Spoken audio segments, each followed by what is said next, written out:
Tak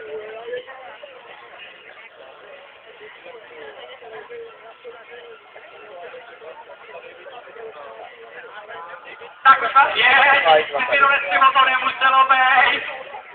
Nedíky, to ne. Já už jsem byl dneska neauto, to mi stačilo. Teplý, takže jo, to je hezká, hezké přitopnáno. Tenhle pohled vy nemáte, já nemám. Hezká kravata, stupně. No co? No comment. Tak pojďme na to. Jinak tohle to je gentlemanka, že jo, no to je. Gentlemanka vysmátá sice chlupatá kozel, ale to nevadí. Když nerozespívej, když to teplý pivo vysvíkne.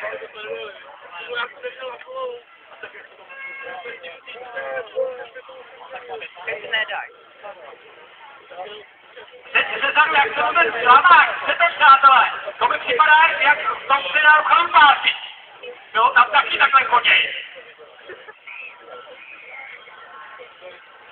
No, pasažérka už dává nohy do takzvaného B stupně. To znamená vítězství, ale ještě se nevyhráme. To já takhle dávám furt, to nikdy neřekl, že to je vítězství. Mental. Přátelé, pouspuďte je, nebo půjdete domů až zítra, když to dojedou. Pekač! Oni to zvládnou, oni jsou dobrý. Akorát on se má ten půl litr toho teplýho piva, tak je těžké. Ještě přitom. To je masakr. Vezme tu.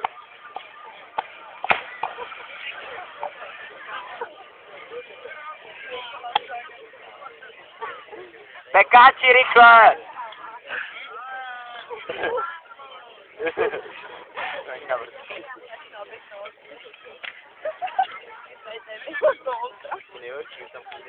Tak a tradiční výměna, teď se zvědavý, jaký jste těhle dva závodníci, protože závodníci zvolili.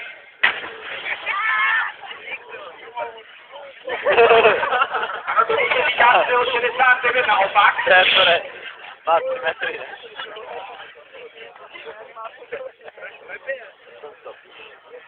Tak na někoho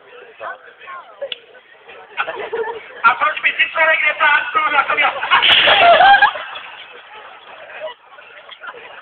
Oslíku, ty jsi si jich zrušil a vrachu jak spadla.